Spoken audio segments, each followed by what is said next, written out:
बिस्मिल्लाहिर्रहमानिर्रहीम। अस्सलामुअलैकुम। उम्मीद है कि आप सब खैरियत से होंगे। हमारा आज का टॉपिक है cardiac cycle and phases of the cardiac cycle. Cardiac cycle और इसके फेजेस का बुनियादी मकसद क्या होता है? इसका मकसद होता है कि हार्ट जो होता है वो रिदमिक एक्टिविटी से काम करता है और ब्लड रिसीव करता है। Right atrium will receive blood from the superior and inferior vena cava and coronary sinus, जबकि लेफ़्ट एट्रियम रिसीव करता है ब्लड फ्रॉम पल्मोनरी वेन्स। तो बोथ ऑफ दीज यानी atrium will contract and they will pump blood into the ventricles and ventricle जो होंगे वहाँ से blood को पंप कर देंगे पल्मोनरी ट्रंक और पल्मोनरी आर्टरी यानी लंग्स की तरफ, एंड देन पल्मोनरी आर्टरीज़ के अलावा जो एओर्टिक ट्रंक है वहाँ से फिर ये एओर्टा के ज़रिए से पूरी बॉडी को ये ब्लड सप्लाई होगा। जो rhythmic activity of the heart है, इसमें जितने भी जो इवेंट्स होंगे यानी वो जो हार्ट के कार्डियक साइकिल के जो फेजेस होंगे, इन फेजेस के दौरान होने वाले इवेंट्स को कलेक्टिवली आप क्या कहते हैं? कार्डियक साइकिल कहते हैं। These are called as cardiac cycle and the events between two consecutive heart beats या events during a heart beat are collectively called as cardiac cycle. Cardiac cycle को समझने के लिए आपको दो टर्मिनोलॉजीज़ जो हैं वो समझना ज़रूरी है, systole and diastole. Systole means contraction and diastole mean relaxation या dilation. Atrial systole is the contraction of the myocardium of the atriums, right and left atrium, and atrium diastole means relaxation of the myocardium of the atriums. इसी तरह ventricular systole means contraction of the myocardium of the ventricle muscles and ventricular diastole means relaxation of the ventricular myocardium. So normally when we use systole and diastole term without referring to atrium and ventricular, तो आमतौर पे ये समझा जाता है कि इस सिस्टोली से मुराद वेंट्रिकल की कंट्रैक्शन और डायस्टोली से मुराद वेंट्रिकुलर रिलैक्सेशन है, चूँकि वेंट्रिकल जो होता है वो ब्लड को पंप कर रहा होता है लंग्स की तरफ और बॉडी की तरफ।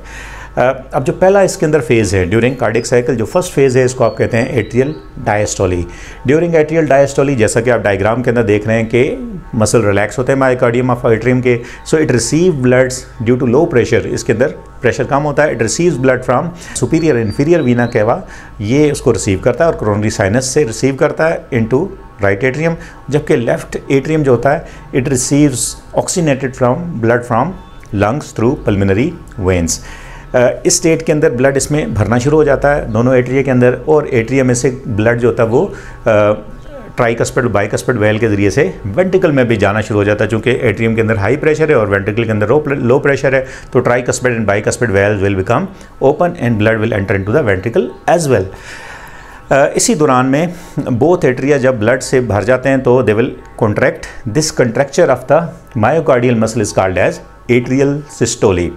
Atrial systole will completely empty the atrium and it will fill the ventricle. As a result of this contraction, both ventricle will become filled और ventricle के अंदर high blood pressure create होगा जबकि atrium के अंदर low blood pressure होगा। Now blood will tend to get back into the atrium, but इस pressure की वजह से जो atrioventricular valves हैं यानी tricuspid valve between right atrium and right ventricle, इसी तरह से bicuspid valve या mitral valve between left atrium and left ventricle will become shut, and their shutting sound या closing of these atrioventricular valves will sound like लब।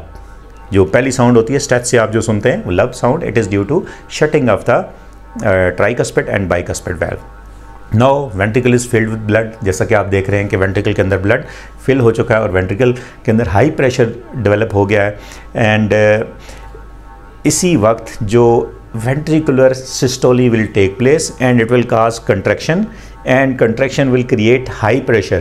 Further high pressure जो होता है वो create होता है उस blood के ऊपर and blood pump होता है। चूँकि tricuspid और bicuspid valves तो बंद हैं तो blood will move from right ventricle to pulmonary trunk and from left ventricle to aortic trunk. चूँकि सेमिल्यूनर वेल्व जो होते हैं वो ओपन होते हैं यानी ट्राइकस्पिड और बाइकस्पिड जो वेल्व्स हैं वो क्लोज होंगे, और जो पल्मोनरी ट्रंक और एओर्टिक ट्रंक में जो सेमिल्यूनर वेल्व्स हैं दे will open and they will allow movement of this blood from ventricles to pulmonary trunk and aortic trunk.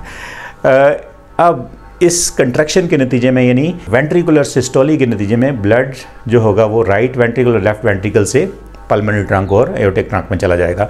So ventricle will become relax and the state of the relax myocardium of the ventricle is called as ventricular diastole. तो अब ventricular diastole will cause less pressure in the ventricle. So blood वापस आने की कोशिश करेगा. Some of the blood will try to return from the pulmonary trunk and aortic trunk कि वो वापस वेंट्रिकल्स में दाखिल हो. लेकिन this backward flow is prevented due to shutting of the semilunar valve. Semilunar valve जो होते हैं यानी पल्मोनरी ट्रंक और एओर्टिक ट्रंक के अंदर जो सेमीलूनर वेल्स हैं, they will prevent reentrance of the blood into ventricle and they will shut and they will create a sound of dub. तो लब डब में जो लब साउंड है it is due to shutting of the tricuspid and bicuspid valve जो पहले हो चुकी है, और dub sound is due to shutting of semilunar valves and pulmonary trunk and aortic trunk and they will sound like dub. तो lub dub जो आप सुनते हैं स्ट्रेथ के ज़रिए से, तो it is actually shutting off atrioventricular valves and semilunar valves. तो अब heart again in a relax state, again ये रिसीव करेगा blood from superior inferior vena cava and coronary sinus into the right atrium and then left atrium जो होगा it receives blood from the pulmonary जो veins हैं and they will again fill, again इनकी contraction होगी. Some of the blood already in the ventricle and both atria will empty due to atrial systole and then ventricle के अंदर pressure increase होगा. They will cause closing of the atrioventricular valve यानी tricuspid and bicuspid valve and then जो ventricular systole will pump blood into the eject this blood ventricular blood into the pulmonary and aortic trunk and pressure जो होगा ventricle के अंदर कम हो जाएगा और aorta और जो pulmonary trunk है वहाँ पे high pressure create होगा. This high pressure will again cause backward flow to prevent due to closing of the semilunar valve और डब साउंड इज क्रिएट. तो ये साइकिल रिपीट होता रहेगा. These events are collectively called as cardiac cycle यानी atrial diastole, atrial systole, ventricular systole and then ventricular diastole. These events will repeat after regular intervals. It will take 0.7 to 0.8 second to complete these events and these events are collectively called as cardiac cycle. And this cardiac cycle, ठीक है जी, इस cardiac cycle के दौरान 0.1 से 0.3 second के लिए heart के muscle relax होते हैं और उसके बाद ये रिदमिक एक्टिविटी यानी contraction and relaxation of the heart जो होता है ये जारी रहती है और इसके नतीजे में ब्लड जो होता है वो रिसीव होने वाला ब्लड जो होता है हार्ट वो उसको डबल पंप के तौर पे लंग्स में और बॉडी की तरफ पंप कर देता है. Thank you so much. Hope you understand this topic. See you in the next lecture. Have a nice day.